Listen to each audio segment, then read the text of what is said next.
Wren had learned long ago that crying was a luxury she couldn't afford. Tears showed weakness. Tears invited cruelty. Tears gave people ammunition to use against you later, when you least expected it.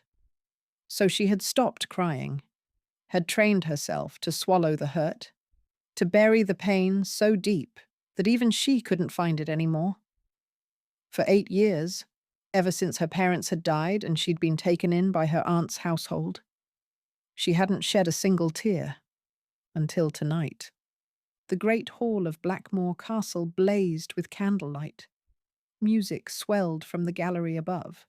Hundreds of Lycans in their finest clothes laughed and danced and celebrated the winter solstice, their voices creating a wall of sound that should have swallowed everything else. But Wren heard only the words, still ringing in her ears. "Did you really think he wanted you?" Lady Isadora's voice had been silk wrapped around a blade. "A human. A nothing. He's the Lycan king. He could have anyone in the realm. Why would he choose a mousy little orphan who can't even look him in the eye?" Wren had tried to walk away, had tried to do what she always did: disappear, deflect, survive. But Isadora hadn't finished. "He's just being kind, you know," taking pity on the poor little human his advisor dragged in from the cold. But pity isn't love, and once he realizes what a mistake he's made, he'll discard you like the garbage you are. The words had found their mark with devastating precision. Every insecurity Wren had carried for the past 3 months, every doubt, every fear, every whispered question of why would he choose me, had risen up at once. And something inside her had cracked. Now she stood in the corner of the great hall, her back pressed against the cold stone wall, and felt tears streaming down her face for the first time in 8 years. She couldn't stop them, couldn't will them away, couldn't do anything but stand there and break, silently, invisibly, while the celebration swirled around her. No one noticed, no one ever noticed, except, "Wren?" The voice cut through the noise like a blade through silk, deep, commanding, achingly familiar. She looked up and found Darius standing before her. The Lycan king was everything the stories said and more, tall enough to block out the candlelight. Broad shoulders wrapped in formal black, dark hair swept back from a face that could have been carved from marble, all sharp angles and harsh planes, and a jaw that spoke of centuries of command. But it was his eyes that had undone her from the very first moment she'd seen them, golden, ancient, burning with an intensity that made her feel like the only person in the world. Those eyes were fixed on her now, taking in her tear-streaked face, her trembling hands, her shattered expression. Something shifted in his features, something dangerous. "Who made you cry?" The question was quiet, controlled. But Wren had been with him long enough to recognize the rage simmering beneath the surface, the protective fury that turned the most powerful Lycan in the realm into something feral and focused. "It's nothing," she whispered. "I'm fine, You're crying."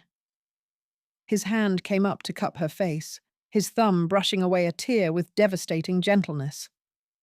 "You never cry. In 3 months, I have never once seen you cry."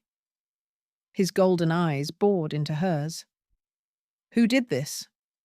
"Darius, please. It doesn't matter." "It matters to me." His voice cracked on the words. "Everything about you matters to me.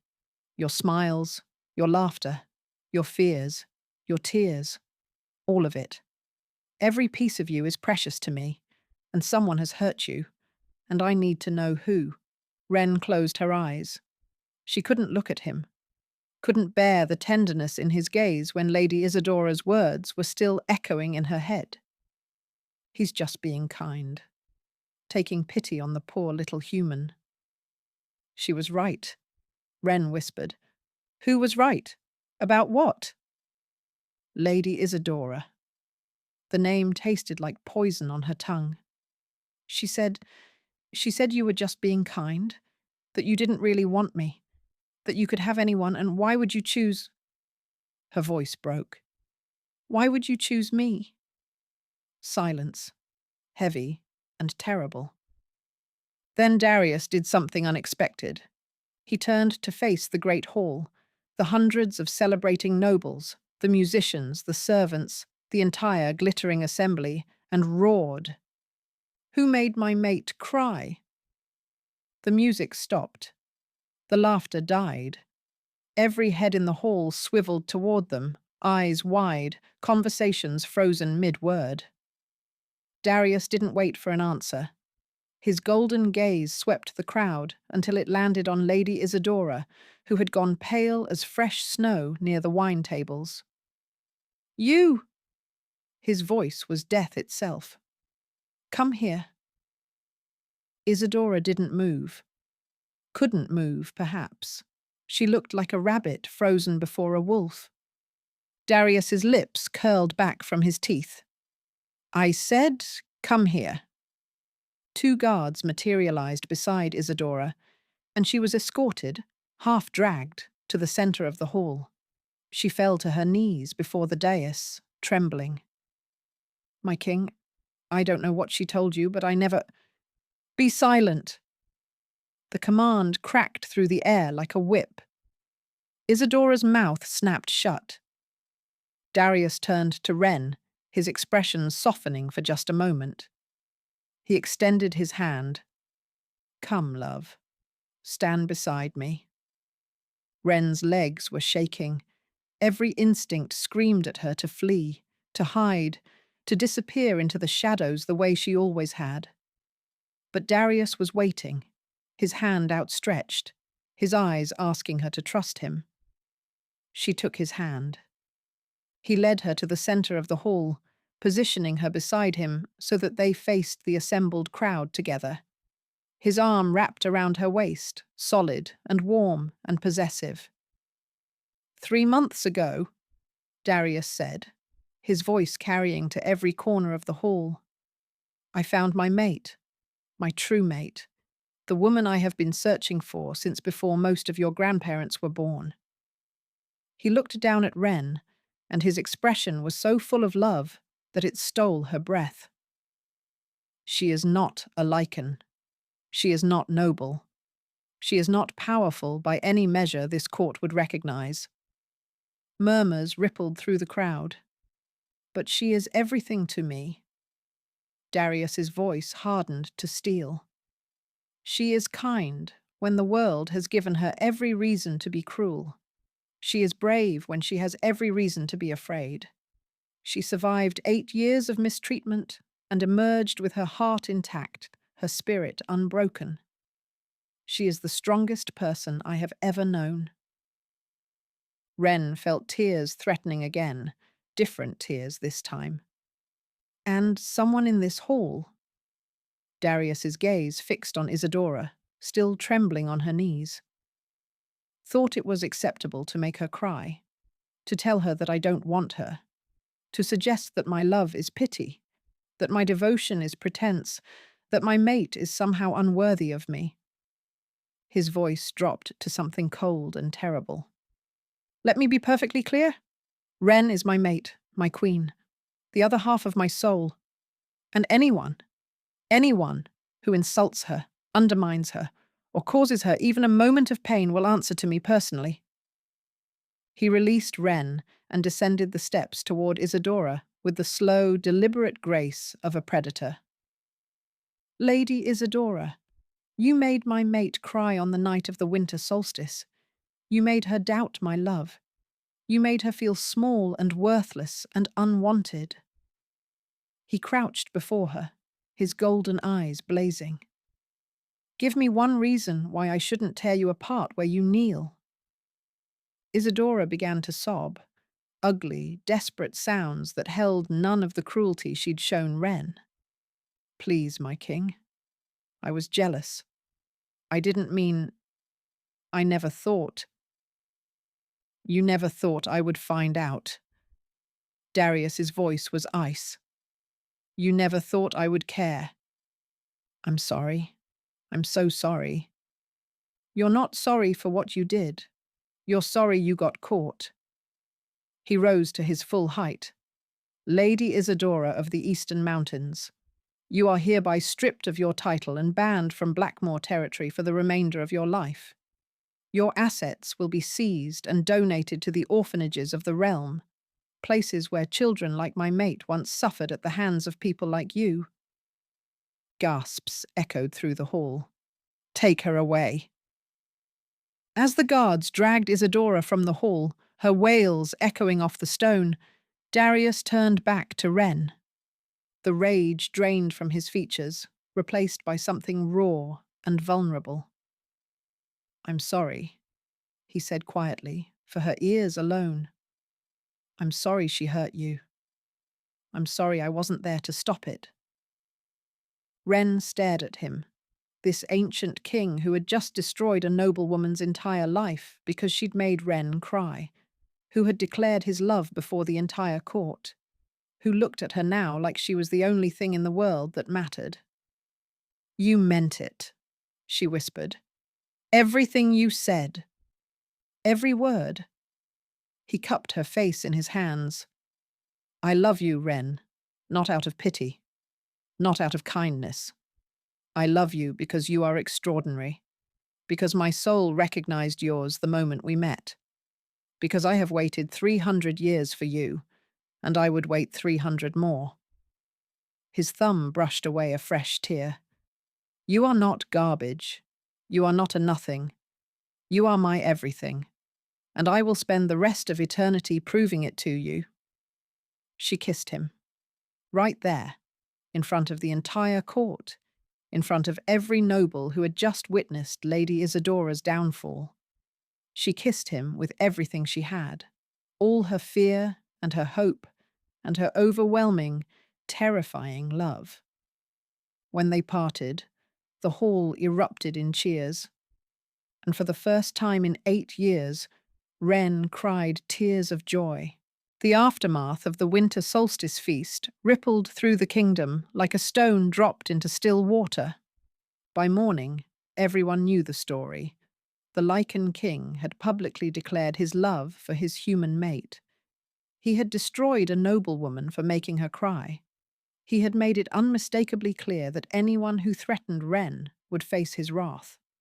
The court's attitude shifted overnight. Nobles who had looked through Ren like she was invisible suddenly bowed when she passed. Servants who had whispered behind her back now rushed to attend to her every need. Ladies who had followed Isadora's lead in snubbing the human interloper now competed to be her friend. Ren didn't trust any of it.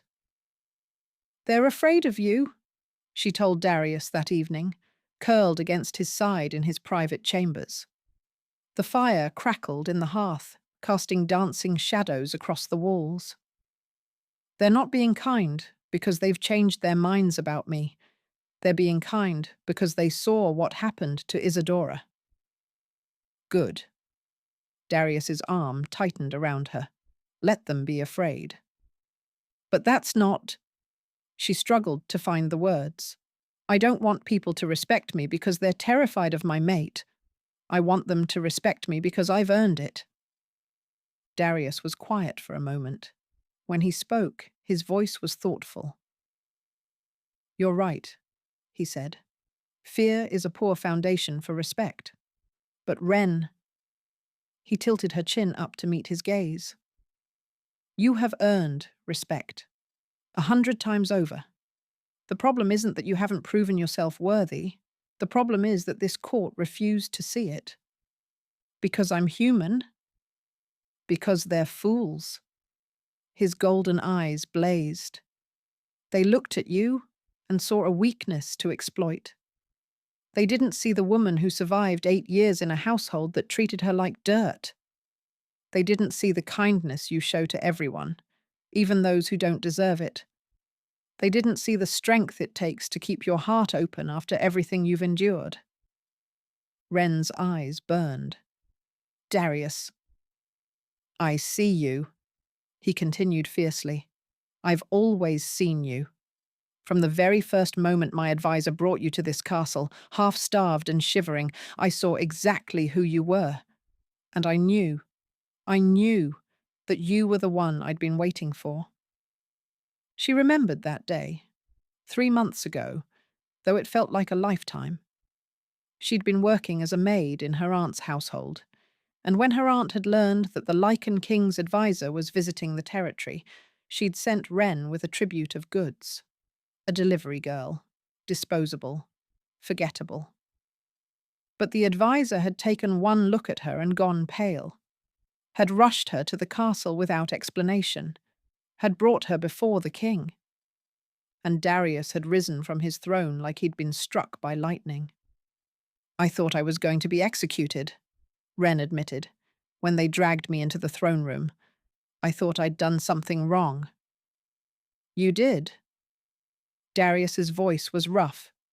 You existed. You walked into my hall, and you existed. And my entire world shifted on its axis. You scared me. I know. He pressed a kiss to her forehead. I'm sorry for that. I was so overwhelmed. 300 years of searching. And suddenly there you were. I didn't handle it well. Wren smiled despite herself.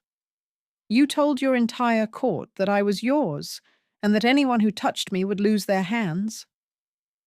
I stand by that statement. We hadn't even spoken yet. I knew what I needed to know. He pulled her closer.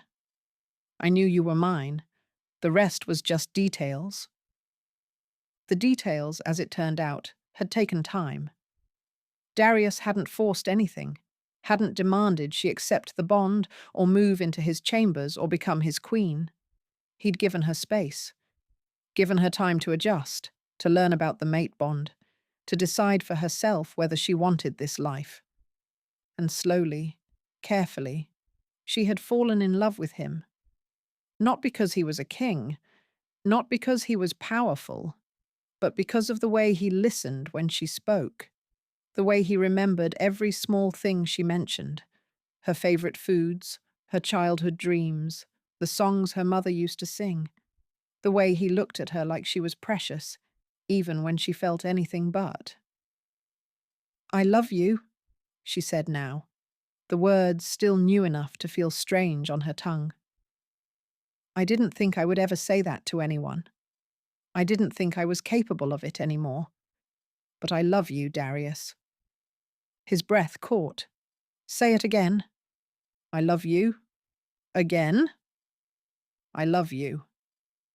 She was laughing now, the sound bubbling up from somewhere light and free. I love you. I love you. I love... He kissed her mid-word, swallowing her laughter, pulling her closer until there was no space between them at all. When they finally broke apart, both breathless, his golden eyes were wet.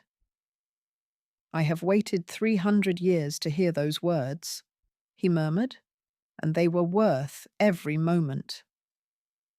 They lay tangled together in the firelight, and Wren felt something she'd never felt before. Safe. Truly, completely safe. Tell me about your parents, Darius said quietly. You never talk about them. The request caught her off guard. She stiffened, old defenses rising automatically. You don't have to, he added quickly. If it's too painful. No, She took a breath. I want to tell you. I've just never had anyone to tell. So she told him. She told him about her mother, who had taught her to read and to sew and to find beauty in small things. About her father, who had carried her on his shoulders through the village square and called her his little Wren because she was small and quick and loved to sing. She told him about the sickness that had taken them both in the span of a week, leaving her orphaned at 13.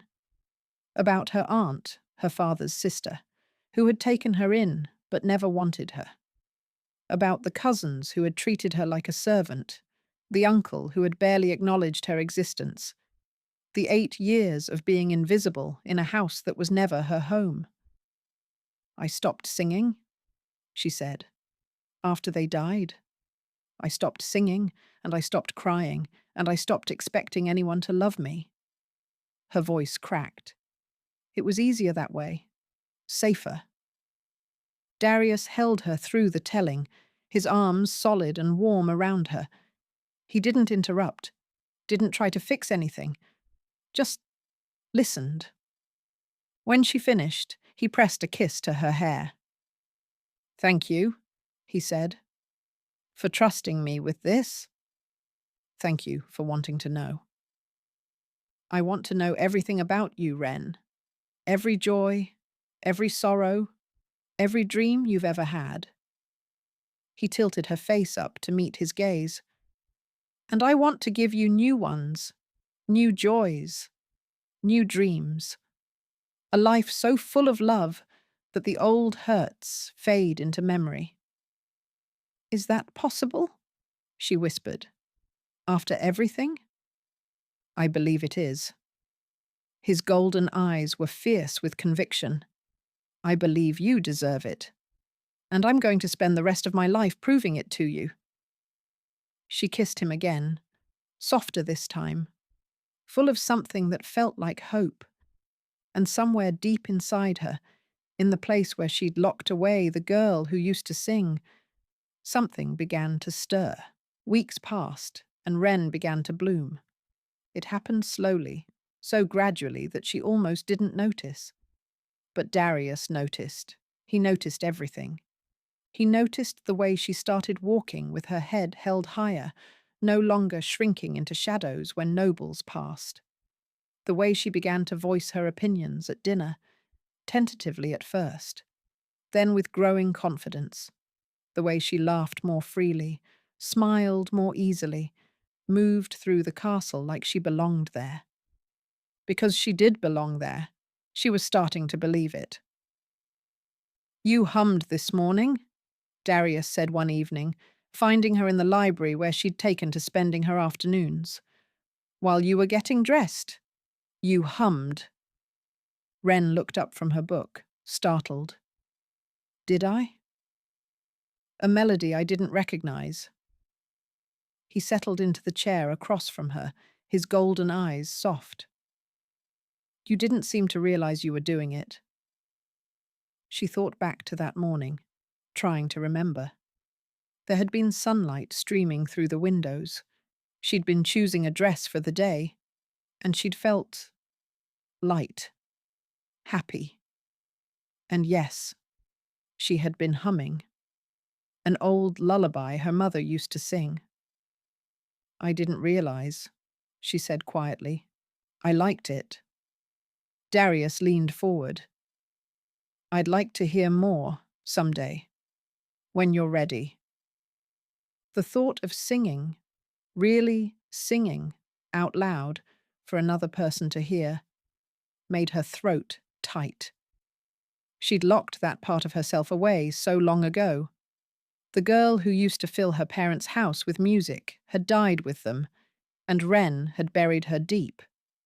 But lately that girl had been stirring, waking up, reaching toward the light. "Maybe," she whispered, "someday." Darius smiled, that soft, patient smile that asked for nothing and offered everything. "I'll wait." The next day, he surprised her with a gift. It was a music room. "I had it prepared while you were at breakfast," he said, leading her through corridors she'd never explored to a door at the end of the east wing. "It was my mother's, once. She used to play the harp. After she died, I had it sealed. I couldn't bear to go inside." Wren's chest ached. "Darius, you don't have to." "I want to." He opened the door and stepped aside. "I want you to have it." The room was beautiful. Tall windows let in streams of afternoon light. Instruments lined the walls. A harp, a lute, a violin, others Wren couldn't name. In the center stood a piano, its surface gleaming like it had been polished just that morning. I don't know how to play any of these, Wren admitted, her voice hushed. Then I'll find you teachers. Darius took her hand, leading her into the room. But this isn't about instruments, Wren. This is a place for music. Your music. Whatever form that takes. She walked to the center of the room, turning slowly, taking it all in. A space just for her. A space where she could rediscover the pieces of herself she'd thought were lost forever. Tears pricked at her eyes. Happy tears, she realized. She was crying happy tears again. You keep doing this, she said, her voice thick. Doing what? Giving me things I didn't know I needed. She turned to face him. Making me believe in things I'd given up on. That's because you deserve them. He crossed to her, cupping her face in his hands. You deserve music and laughter and love. You deserve to take up space in the world, to be seen and heard and cherished. You've spent 8 years being told you were invisible, that you didn't matter, that you should make yourself small and quiet and unobtrusive. His golden eyes blazed. No more. In this castle, in my life, you will never be small again. She kissed him, hard and desperate and grateful. When they parted, she was laughing through her tears. I want to try, she said. I want to try to sing again. Now? Not now, but soon. She took a shaky breath. Will you listen when I'm ready? I would be honored. She practiced alone at first, in the music room that had become her sanctuary. Her voice was rusty, uncertain. 8 years of silence had taken their toll. But the melodies were still there, buried deep in her memory. Her mother's lullabies, her father's work songs, the hymns from the village church where her family had worshipped every week. She sang quietly, hesitantly, relearning the shape of each note. Some days her voice cracked and broke. Some days the grief rose up so strongly that she had to stop, had to sit on the floor and breathe through the pain of remembering. But she kept trying, kept practicing, kept reaching for the girl she used to be. And slowly, her voice began to return. 3 weeks after Darius gave her the music room, Wren sang for him. It was evening. The fire crackled in his private chambers. They were curled together on the settee, as they so often were, and Wren felt the moment arrive like a key turning in a lock. I want to sing for you, she said. Darius went very still. Are you sure? Yes. Her heart was pounding, but beneath the fear was something stronger. I'm sure. She sat up, straightening her spine, and closed her eyes. For a moment, she was 13 again, standing in her parents' kitchen, her mother's voice harmonizing with hers as they prepared dinner together. Then she opened her mouth and sang. It was the lullaby, her mother's lullaby, the one she'd been humming without realizing it. The melody poured out of her, trembling at first, then growing stronger. She let herself feel every note, every word, every memory attached to the song. She sang of love that transcended death, of light that persisted through darkness, of small things becoming vast, and broken things becoming whole. When she finished, the silence was absolute. She opened her eyes and found Darius staring at her. His golden eyes were wet, tears tracking down his cheeks. He made no move to wipe them away. Wren, he breathed. I know it wasn't very good. I'm still learning. It was the most beautiful thing I've ever heard. His voice cracked. You are the most beautiful thing I have ever known. He pulled her into his arms and held her so tightly she could barely breathe. She felt his tears against her hair, felt his shoulders shaking with emotion. Thank you, he whispered. Thank you for sharing that with me. Thank you for trusting me with something so precious. Thank you for waiting, she answered. Thank you for giving me the space to find it again. They held each other in the firelight, and Wren felt something settle into place inside her chest. A piece of herself she'd thought was gone forever, finally returned. She was no longer the silent girl who had learned not to cry. She was becoming someone new, someone whole, and she had Darius to thank for it. The letter arrived on a grey morning in early spring. Wren was in her music room, practicing scales, when a servant knocked on the door.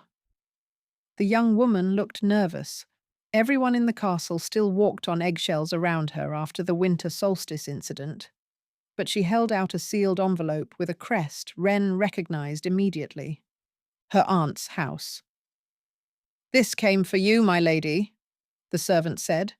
"From the outer villages." Wren's hands trembled as she took the envelope. She hadn't heard from her aunt's family in over 4 months, not since she'd left to deliver the tribute and never returned. She'd assumed they hadn't cared enough to inquire after her whereabouts. Apparently she'd been wrong. She broke the seal and read. The letter was from her aunt. It was short, formal, and utterly devoid of warmth. But the message was clear.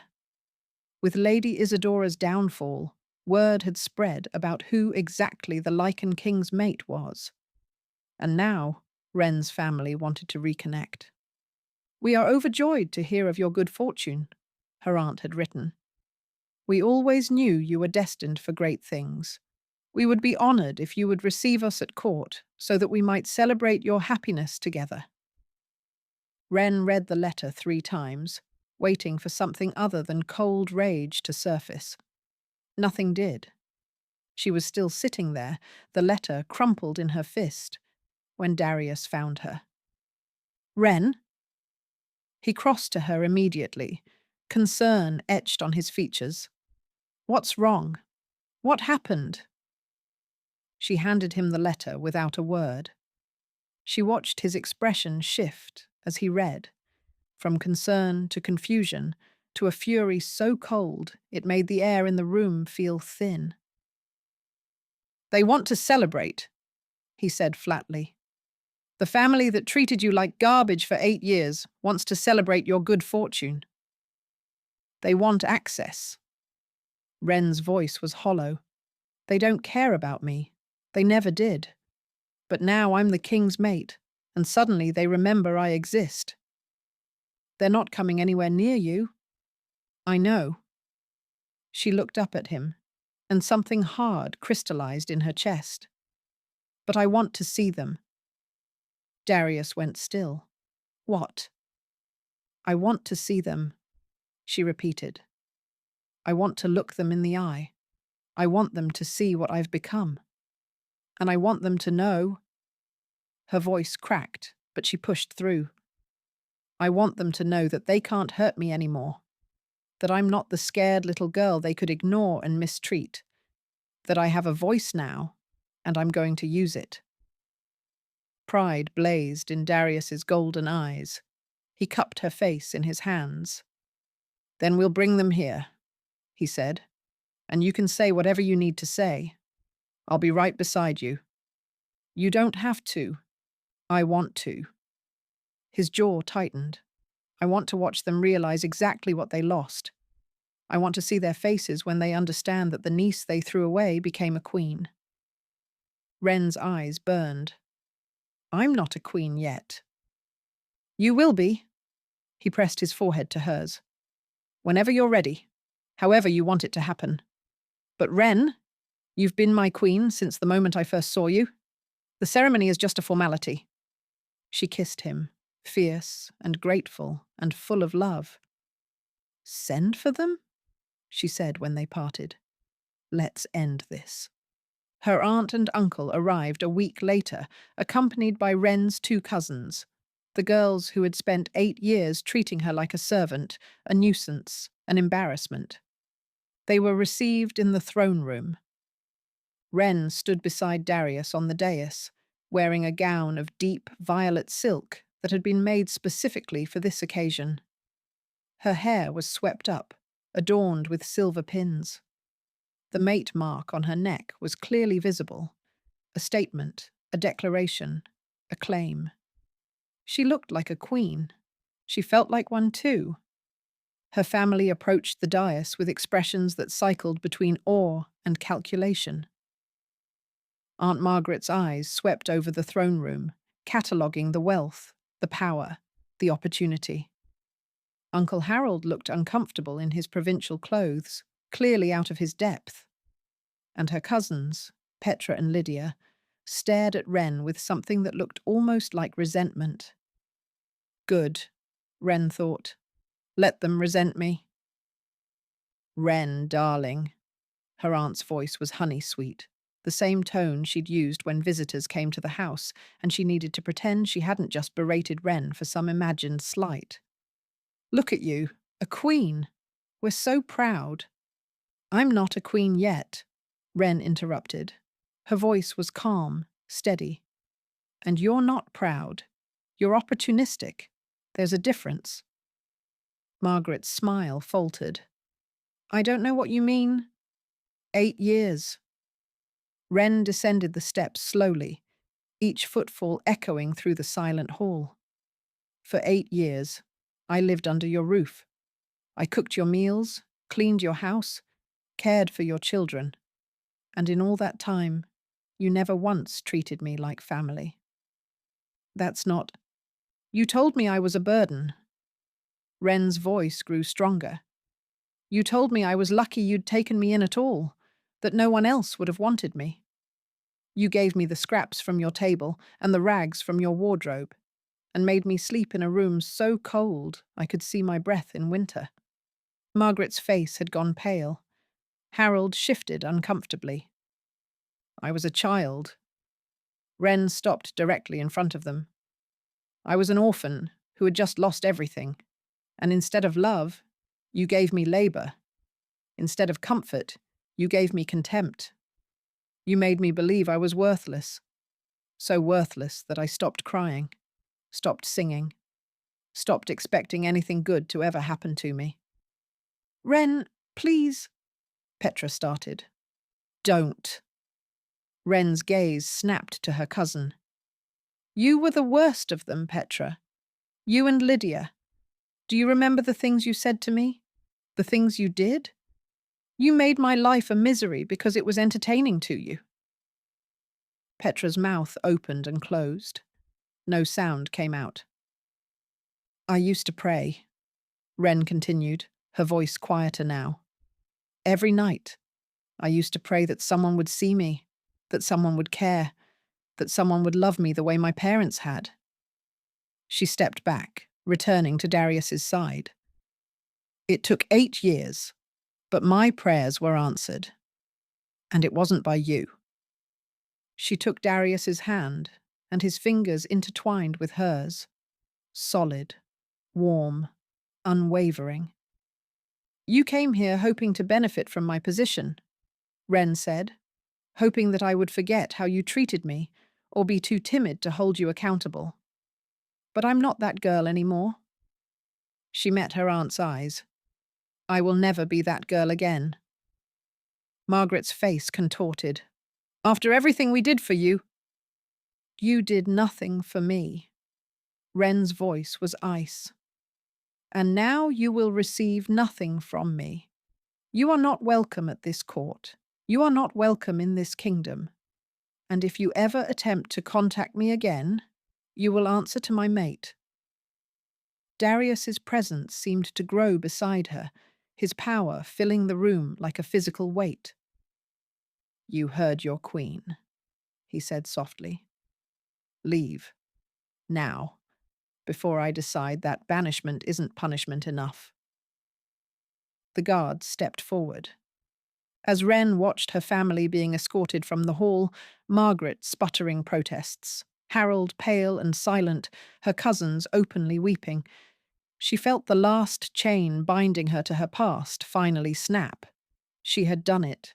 She had faced them. She had spoken the words she'd swallowed for 8 years, and she had won. Darius pulled her close, pressing a kiss to her temple. "I am so proud of you," he murmured. "I'm proud of me, too." She looked up at him, and for the first time in her life, she truly meant it. "Is it strange that I feel like I can finally breathe?" "Not strange at all." His golden eyes were soft with love.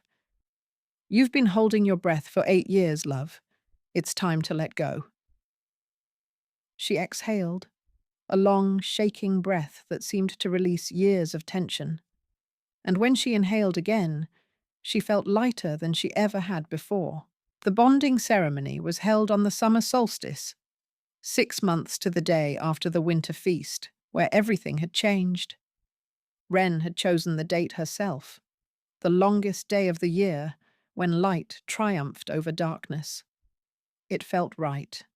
It felt like her. She stood before the mirror in the Queen's chambers, studying the woman who looked back at her.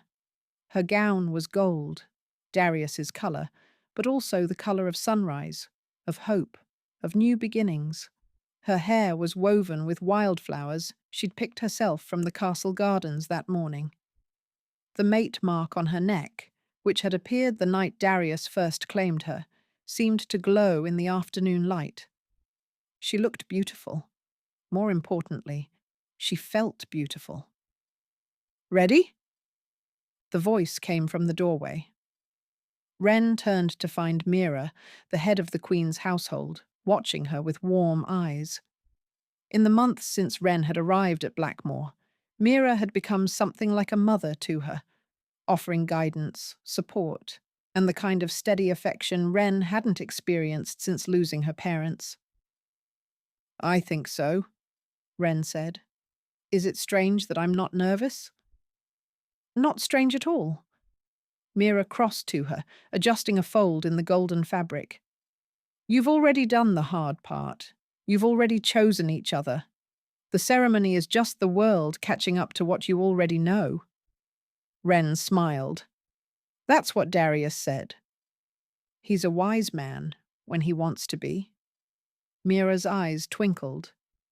"Don't tell him I said that. He's insufferable enough already." The great hall had been transformed for the occasion. Gone were the dark tapestries of winter. In their place hung banners of gold and white, catching the sunlight that streamed through the tall windows. Flowers cascaded from every surface, roses and lilies and wildflowers, their scent filling the air with sweetness. And the hall was full. Every noble in the realm had come to witness their king take a queen. But more than that, commoners lined the walls, servants stood in the galleries, children perched on their parents' shoulders. Darius had opened the ceremony to anyone who wished to attend, and they had come in droves. They had come for her. Wren walked down the aisle alone. She had no family to escort her, no father to give her away, no mother to weep in the front row. But she didn't feel alone. She felt carried by something larger than herself. The love of the man waiting at the altar, the warmth of the people who had welcomed her into their world, the memory of parents who had loved her so fiercely that even death couldn't erase their mark on her soul. Darius stood at the altar in his formal blacks, his golden eyes fixed on her with an intensity that stole her breath. He looked like he had the first time she'd seen him. Powerful, ancient, overwhelming. But now she knew the tenderness beneath the power, the vulnerability behind the strength. The man who cried when she sang and laughed at her terrible jokes and held her through nightmares without ever making her feel weak. She loved him, completely, irrevocably, with everything she had. When she reached the altar, he took her hands in his. His fingers were trembling. "You're shaking," she whispered. "I've waited 300 years for this moment." His voice was rough. "I'm allowed to shake." The high priestess began the ceremony, speaking words in the old language that bound souls together for eternity. Wren listened, but her eyes never left Darius's face. This man who had changed everything, who had seen her tears at a feast and roared his fury to the entire court, who had given her music and voice and the courage to face her demons. When the priestess asked if she came willingly, Wren's answer rang clear through the hall. "I do." When she asked the same of Darius, his response was almost a growl. "I do. I have. I always will." The priestess smiled and stepped back. "Then seal your bond," she said, "and may the light of the longest day shine upon your union forever." Darius cupped her face in his hands. "I love you," he said. "I have loved you since before I knew your name. I will love you until the sun burns out and the world turns to dust. You are my heart, Wren, my song, my everything." "I love you too." Her voice was steady, strong, the voice of the woman she had become. "You taught me to cry again, to sing again, to believe that I was worth loving." She reached up to touch his face. "You made me believe in happy endings, and I will spend the rest of eternity being grateful for the day you found me crying at that feast." He kissed her, and the hall erupted. Howls of celebration echoed off the vaulted ceiling. Applause thundered through the crowd. Somewhere, someone started singing, an old song of joy and union, and soon the entire hall had joined in. But Wren barely heard any of it. She was lost in the kiss, lost in the bond that had finally been completed, lost in the overwhelming sensation of Darius's love flooding through her like sunlight. When they finally parted, they were both crying. Happy tears. The best kind of tears. "My queen," Darius murmured, for her ears alone. "My king," she answered. The feast lasted until dawn. Wren danced until her feet ached, ate until she couldn't take another bite, laughed until her cheeks hurt. She met nobles who bowed with genuine respect. She embraced servants who had become friends. She actually sang, in front of everyone. When the musicians played a song she knew, and the hall fell silent to listen. She had found her voice, in every sense of the word. 1 year later, Wren stood on the balcony of the royal chambers, watching the summer sun rise over Blackmoor. So much had changed. She had changed. The girl who had learned not to cry, who had buried her voice and her heart and her hope. That girl was gone. In her place stood a queen who advocated for orphans throughout the realm, who had established programs to place abandoned children with loving families, who sang at public celebrations and laughed freely and cried whenever she damn well pleased. "You're up early." Darius's arms wrapped around her from behind, his hands coming to rest on the swell of her belly. Their child, their miracle, grew stronger every day. "Just thinking," she said, leaning back into his warmth. "About?" "About the winter solstice, the night you found me crying." She turned in his arms to face him. "If you hadn't come looking for me, if you hadn't seen my tears, everything would be different." "I will always find you." He pressed a kiss to her forehead. "I will always see your tears, and I will always stand up and ask who made you cry." She laughed, watery and bright. "Even when I'm crying because the cook made my favorite pastries and I got emotional about it?" "Especially then." His golden eyes sparkled. "Those pastries are worth crying over." She kissed him as the sun painted the sky in shades of gold and rose, the colors of their bond, their love, their future. Once, she had been a girl who learned not to cry. Now she was a queen who wept freely, from joy, from love, from the overwhelming gratitude of a life she'd never dared to dream of. And every tear was precious, because every tear meant she was alive, she was loved, she was home. If you enjoyed Ren and Darius's story, make sure to like, subscribe, and hit the notification bell so you never miss a new tale. Leave a comment below telling me your favorite part, and I'll see you in the next one.